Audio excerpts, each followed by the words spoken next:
우리 사도행전 28장 11절부터 14절입니다. 사도행전 28장 11절부터 14절 제가 봉독하겠습니다. 사도행전 28장 11절부터 14절 석 달 후에 우리가 그 섬에서 겨울을 난 알렉산드리아 배를 타고 떠나니 그 배의 머리 장식은 디오스구로라. 수라구사에 대고 사흘을 있다가 거기서 둘러가서 레기온에 이르러 하루를 지낸 후 남풍이 일어나므로 이튿날 보디올에 이르러 거기서 형제들을 만나 그들의 청함을 받아 이레를 함께 머무니라. 그래서 우리는 이와 같이 로마로 가니라. 아멘. 몰타 섬에서 바울과 그 일행들 276명의 사람들이 겨울을 다 나게 되죠. 3개월의 시간을 그 섬에서 후한 대접을 받으면서 지나게 되고 바울의 기도와 안수 덕분에 그 많은 사람들에게 모두 그 혜택이 돌아가게 됩니다. 이것은 바울이 로마에 도착하여서 복음을 전하게 될 때 이 한 사람의 헌신 덕분에 수많은 사람들이 복음의 혜택을 누리게 될 것을 미리 상징적으로 보여주는 장면이기도 한 것입니다. 남파선에서 겨우 몸만 헤엄쳐서 몰타섬에 도착한 사람들, 사실은 조난된 사람들이죠. 아무것도 가진 것도 없고 아무것도 남은 게 없는 사람들이 로마까지 항해를 할 수 있게 되고 결국 로마에 도착하게 되는 이 일이 몰타섬의 여러 사람들이 그 필요한 것들을 다 풍족하게 지원을 해 주었기 때문이죠. 그것을 예상한 바도 없고 기대한 바도 없었으나 바울이 하나님께 기도하고 안수한 이 일이 결국 그렇게 되게 한 것이죠. 그런 면에서 어제도 말씀드렸습니다마는 에베소에서부터 가이사랴에서부터 출발하지만 직접적인 이 출발은 그러나 에베소에서 예루살렘으로 가는 그 순간부터 바울의 여정은 모든 것이 불가능의 연속이었습니다. 이것이 가능한 일이 아니고 바울 자신도 자신이 앞으로 어떻게 될지 전혀 모르는 그런 여정이었고 예루살렘에 도착해서도 어처구니 없는 사건들이 벌어지고 억울한 송사를 당하고 그리고 로마로 가기를 원했을 때 기후와 여러 조건들은 아예 불가능한 것이었습니다. 그럼에도 불구하고 도착을 하게 되는 것이죠. 처음에 바울은 겨울을 지나고 출항하는 것이 좋겠다고 말했지만 이 백부장과 선주, 이 화물 운송하는 이 사람들은 얼른 항해하기를 바랬고 그래서 결국 배가 출발했고 유라굴로를 만나서 풍랑에 배가 깨어졌음에도 불구하고 살아가고 다행히 도착한 섬이 몰타 섬이었는데 그 섬에서 바울의 행적들이 그 섬 전체에 아주 많은 영향력을 끼치게 되는 것이죠. 그런 면에서 인간적인 생각뿐 아니라 실제 객관적으로 봐도 이건 불가능한 일이다, 불가능한 여행이고 불가능한 계획이다 라고 여겨진 것이 주님의 계획과 뜻, 주님의 보호와 인도, 주님의 사명이 실현되는 일에 있어서는 주님의 강력한 의지로 이루어지게 된 것임을 알게 되죠. 그리고 어쨌든 석 달 후에 겨울을 나고 그 섬에서 배를 탈 수 있게 됩니다. 그리고 항해에 필요한 모든 물자와 자원들을 몰타섬에서 조달받게 된 것이죠. 누가는 이 여행 과정을 아주 자세하게 적습니다. 그래서 몰타섬에서 그 이탈리아까지는 뭐 하루 이틀 정도 걸릴 정도의 거리도 아닙니다. 여러분들 그 어제 지도를 보셨으면 아시겠지만 진짜 눈에도 보이지 않는 그 작은 섬과 그 시칠리아 섬은 그냥 한나절이면 도착할 만한 거리예요. 그럼에도 불구하고 여러 항구를 돌아다니고 이틀이나 걸리죠. 역시 바람이 좋지 않았죠. 그러다가 이제 남쪽에서 불어오는 바람이 불어오고 나서 바로 이제 이탈리아로 도착하게 된 과정이 적혀 있습니다. 이런 모든 과정들을 자세하게 적었다고 하는 것은 이 모든 일들이 사실이고 직접 경험한 것을 적은 것으로서 몰타 섬에서 있었던 어떤 기적적인 일들, 그리고 바울과 동행했던 276명의 여러 사람들, 선원과 군인과 죄인들, 그들의 여정들에 주님이 얼마나 세심하게 그들을 보호하고 이끌었는지를 보게 되는 것입니다. 그리고 14절에서 이 모든 여행의 마침표를 찍는 듯한 표현을 누가는 하게 됩니다. 그것은 무엇이냐 하면 그래서 우리는 이와 같이 로마로 가게 되었다라고 하는 말입니다. 이 한마디에 이 지난 몇 달간의 과정이 고스란히 담겨 있는 것이죠. 우리가 이 수많은 과정들, 수많은 사람들과 그 많은 항구와 정박들, 그리고 많은 위태로운 상황들, 그 모든 상황들이 하나님의 손길, 그리스도의 보호와 인도하심이 세밀하게 영향을 미쳐서 이렇게 우리는 로마로 오게 되었다라고 말하는 것입니다. 외부의 환경들도 불가능한 것이었죠. 태풍이 불고 바람이 역풍이 불고 배가 부서져서 이제 난파되게 되는 그런 과정들. 그러나 그 배 안에서 벌어졌던 사건들도 이 모든 이 과정이 불가능한 것이었음을 보여주죠. 선원들은 도망가려고 하고 로마 군인들은 죄인들이 탈출할 것 같아서 죄인들을 다 죽이려고 했고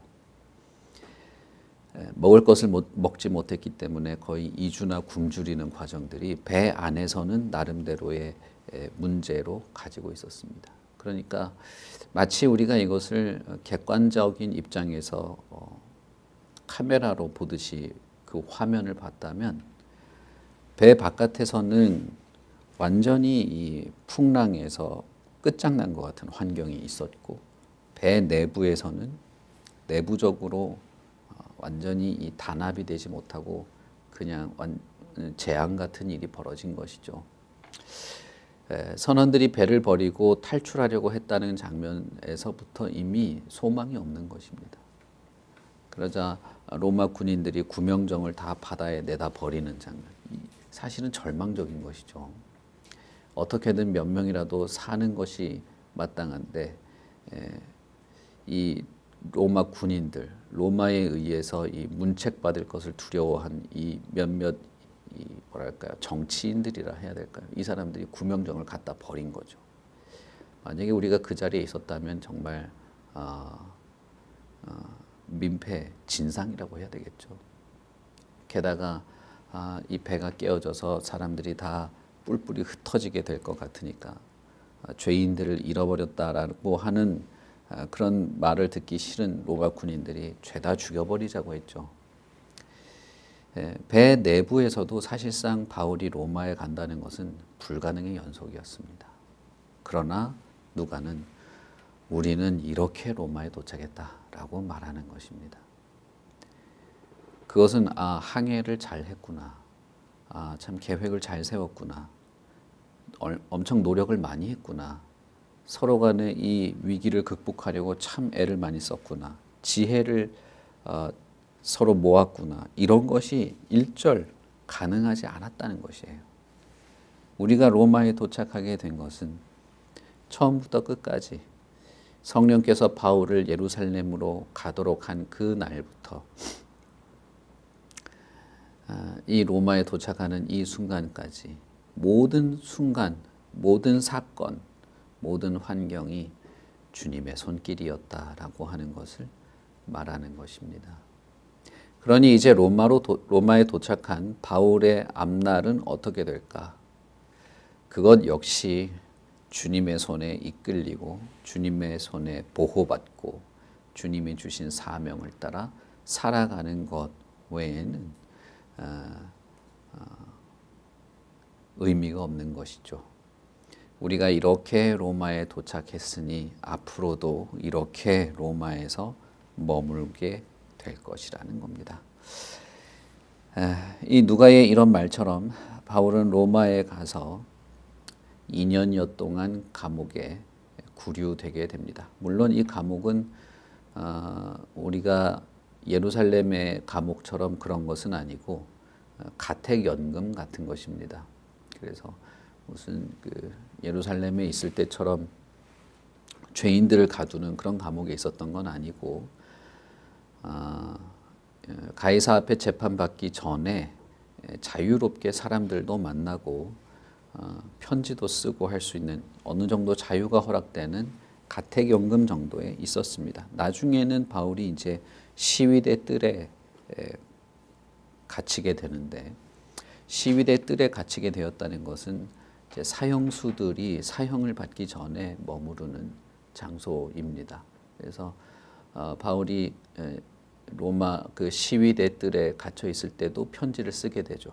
거기서 이제 종종 사형수들이 사형당하는 것들을 보면서 자신도 곧 사형당하지 않을까 하는 상황 속에서 쓴 편지들이 있게 됩니다. 어쨌든 로마에 도착했을 때는 가택연금 정도로 있었고 거기서 2년을 머물면서 자기를 찾아오는 사람들을 만나고 31절에 보시면 하나님 나라를 전파하고 주 예수 그리스도에 관한 모든 것을 담대하게 거침없이 가르치게 됩니다. 이 과정에서 바울은 로마에 있는 유대인들을 청하여서 자기 집에서 만나게 되죠. 그래서 로마에 있는 유대인들이 바울이라고 하는 사람의 소문을 들었기 때문에 그리고 유럽에 이 바울이 전하는 것에 대한 예수 그리스도의 복음이 많은 도시들에서 문제를 일으키고 유대인들 사회에 갈등을 일으키고 있는 것을 알았기 때문에 바울이 청했을 때 많은 유대인들이 와서 바울의 말을 들어보려고 하게 됩니다. 그리고 바울이 유대인들에게 복음을 전하게 되는데 역시나 두 가지 반응이죠. 하나는 그 복음 앞에 마음을 열고 겸손히 무릎을 꿇는 것이고 또 하나는 전혀 거부하는 것입니다. 이방인들에게도 비슷한 반응이 있긴 합니다만 유대인들의 이와 같은 반응은 바울을 훨씬 마음 아프게 했습니다. 하나님을 알고 하나님의 율법을 알고 하나님의 택함을 받은 이스라엘이 그리스도의 복음에 대해서 무지한 채로 남아있는 것이죠. 그래서 바울은 이사야서를 생각하게 됩니다. 이 백성에게 가서 말하기를 너희가 듣기는 들어도 도무지 깨닫지 못하며 보기는 보아도 도무지 알지 못한다. 이 백성의 마음이 우둔하여져서 그 귀로는 둔하게 듣고 그 눈은 감았으니 이는 눈으로 보고 귀로 듣고 마음으로 깨달아 돌아오면 내가 고쳐줄까 함이라. 이사야 선지자를 통해서 하나님이 하신 말씀이죠. 이미 바울이 살던 시대 이전에 수백 년 전부터 하나님의 말씀이 전해질 때 이런 반응이 있었다는 겁니다. 바울은 그 옛날 이사야 선지자의 이 글을 떠올리게 됩니다. 그러면서 바울의 다른 서신서에서 보면 유대인들이 복음을 거부하는 것에 대해서 얼마나 마음 아파했는지를 알 수 있는데 바울은 그런 상황에서 자신이 회당에 가지도 못하고 가택연금 상태에 구류되어 있는 상태에서도 자신을 찾아오고 또 자신이 여러 사람들을 청하기도 하면서 복음을 전하는 일을 이어가게 됩니다. 여기에는 유대인뿐 아니라 이방인들, 헬라인들도 포함되어 있는 것이죠. 겉에서 보기에는 바울은 자유가 거의 없는 상태입니다. 복음을 전한다고 로마에 온 것도 아닙니다. 재판받으러 온 것이죠. 그리고 그 형편은 피고인의 상태입니다. 그리고 우리가 알듯이 바울은 로마에서 생명이 끝나게 됩니다. 겉으로 보기에는 실패한 사역이죠. 그리고 복음을 전한다고 하지만 하나님이 자신의 일꾼을 형편없이 대접한 것과 마찬가지죠. 감옥문을 열고 기적을 일으켜서 구해주든지 아니면 이런 문제에 아예 빠지지 않던지 로마에 갈 때조차도 참 거룩하고 뭐랄까요, 그럴듯한 전도자로 로마에 발을 딛는 것이 전혀 아니었습니다. 군인에 의해서 사실은 끌려온 것이죠. 자기 자신이 로마로 가기로 결정하고 원했지만 그것은 죄인의 신분이었고 로마에 도착해서도 그저 가택연금 상태에서 2년 동안 아무데도 다니지 못했습니다. 그러나 사도행전의 마지막 구절은 그가 담대하고 거침없었다는 것입니다.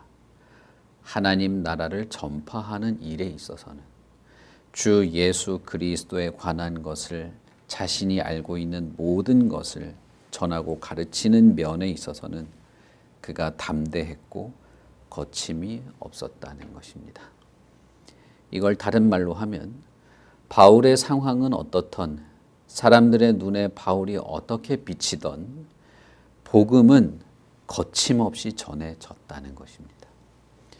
예수 그리스도의 복음은 이런 것이고 예수 그리스도의 복음의 역사는 언제나 이래 왔습니다. 지난 사도행전을 우리가 읽었던 내용들을 쭉 다시 생각해 보자면 베드로나 요한이나 빌립이나 스데반이나 바울이나 디모데나 그 어떤 상황에서도 실제로 사람이 죽어나가는 일도 있었고 죽을 정도로 얻어맞는 일도 있었고 재판을 받고 공회에 넘겨지고 그런 일이 있었지만 그 수많은 도시와 환경 속에서도 그 사도들 여러 인물들의 상황과 교회의 핍박에도 불구하고 복음은 힘이 있었고 사람들을 변화시켰고 복음을 듣는 자에게는 기쁨이 있었고 복음이 전하여지는 일, 다시 말하면 예수 그리스도께서 마지막으로 주신 그 왕적인 하사된 명령이 전하여지는 일에는 거칠 것이 없었습니다. 그것을 막을 것이 없었고 멈추게 할 것이 없었고 그것이 전하여지는 면에 있어서 아주 담대했던 것입니다. 바울이 복음을 전한 것을 듣고 마음이 바뀐 사람들, 그리고 그 사람들을 통해 또 누군가가 복음을 듣고 마음이 바뀌게 된 사람들, 바울은 그들이 누군지조차 몰랐죠. 얼굴도 본 적이 없습니다. 오네시모라는 사람이 가서 복음을 전했고 그것을 통해서 골로새 교회가 생겨지게 되었을 때 그 골로새 교회조차도 바울의 전도 사역에 동참하고 있었던 것을 우리는 알 수 있습니다. 심지어는 예루살렘 교회를 위해서 자기들이 헌금을 하지 않습니까? 그 사람들은 예루살렘 교회에 누가 있는지도 모르죠. 그러나 가뭄이 들었다는 소식을 듣고 그들도 궁핍해서 먹을 것이 없고 극심한 박해 속에서 말할 수 없는 고통 속에 있었음에도 불구하고 예루살렘 교회를 위해서 헌금을 하는, 그리고 바울을 위해서 자기 교회 몇 사람을 로마 감옥에 파송도 하게 하는 그런 일들이 있게 되죠.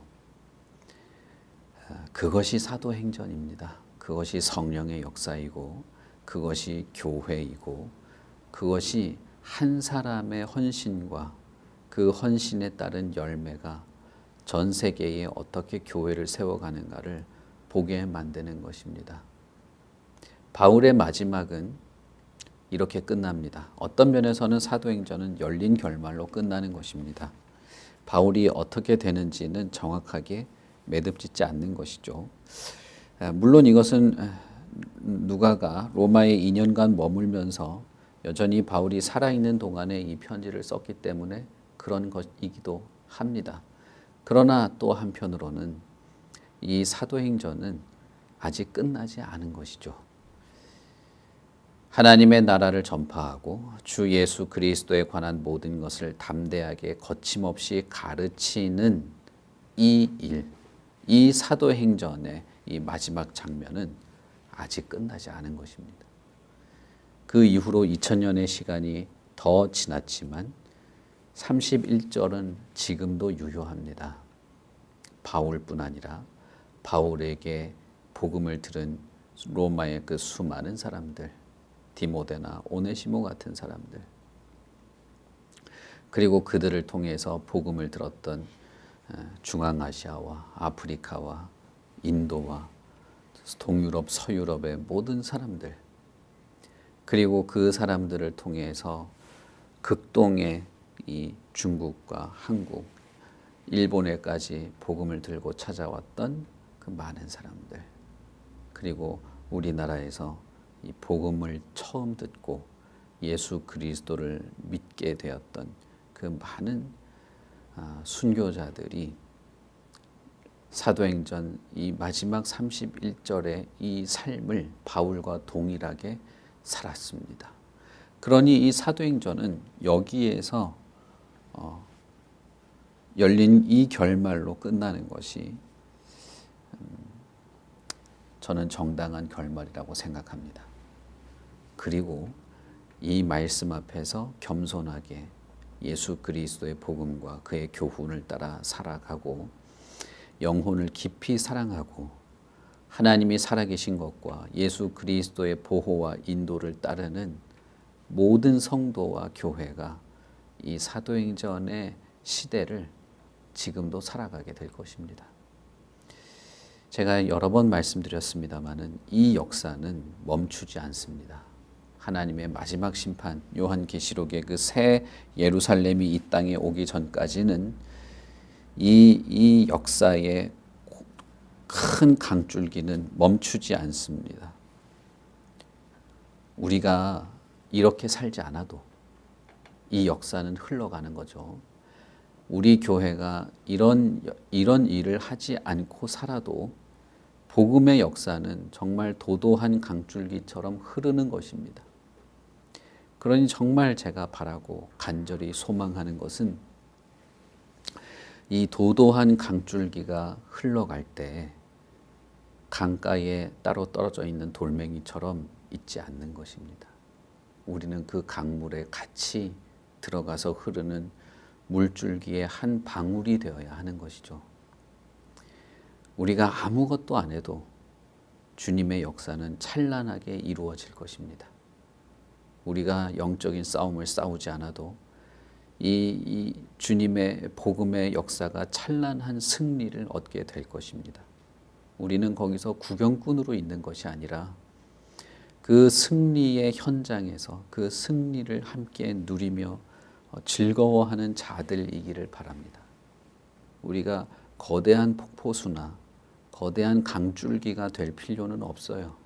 저는 정말 간절히 바라는 것은 그 큰 역사의 흐름에 그 강줄기에 단지 한 방울의 물방울이 되어서라도 참여하고 싶은 것이죠. 그 강줄기에 우리는 들어가 있어야 합니다. 그저 한 방울의 물방울 정도의 비중이라 할지라도 그 강줄기가 흐르는 것을 옆에서 지켜보는 방관자로 있어서는 안 되는 것입니다. 누가는 사도행전을 하나님의 복음이 거침없이 전하여지는 것이야말로 사도행전의 결론인 것으로 적었습니다. 그리고 우리는 바로 이 31절의 시기를 이어가는 사람들인 줄 믿습니다. 여러분, 우리들 개인 한 사람 한 사람을 보면 그냥 한 사람의 소시민에 불과합니다. 하루하루 그냥 살아가는 것이죠. 열심히 살고 눈앞에 닥친 일들을 헤쳐나가는데 급급한 사람에 불과합니다. 어찌 보면 우리는 아무것도 아니죠.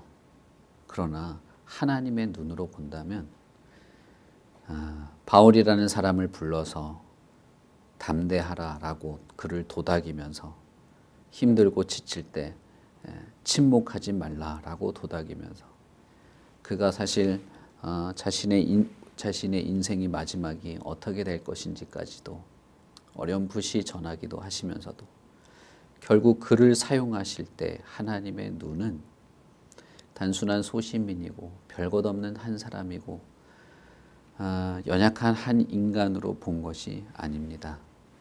그것은 하나님의 영광스러운 나라와 복음을 전할 하나님의 일꾼이고 바울의 표현대로라면 복음의 일꾼이고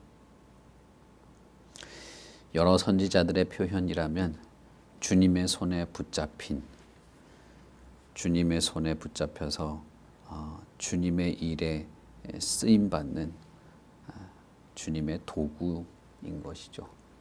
베드로가 주님 앞에서 주님 나를 떠나십시오. 나는 죄인입니다. 라고 말할 때 예수님이 베드로에게 나는 너를 죄인으로 보지 않는다.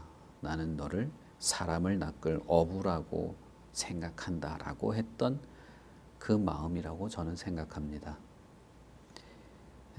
예수께서 바울도 이렇게 쓰신 것이고 저와 여러분도 그렇게 쓰실 겁니다. 그리고 하나님의 교회도 그렇게 쓰임 받는 것이 당연하고 교회는 어쨌든 이 일에 마음을 같이 해야 합니다. 교회가 당면한 일들이 얼마나 많습니까? 교회도 유지되어야 할 필요가 있는 거죠. 교회가 가지고 있는 여러 상황과 나아갈 앞길에 대해서 고민할 필요도 물론 있습니다. 그러나 그 어떤 것보다도 그 모든 것을 못해도 복음을 전하고 배우고 듣고 그 안에서 주님의 뜻을 기억하고 주님이 주신 성령의 은혜와 능력을 누리는 것만큼은 사실 그것이 가장 중심인 겁니다. 그것 외에는 교회에 그렇게 중요한 것이 없어요. 사실은. 그러니 여러분 마음을 여기에 두시길 바랍니다.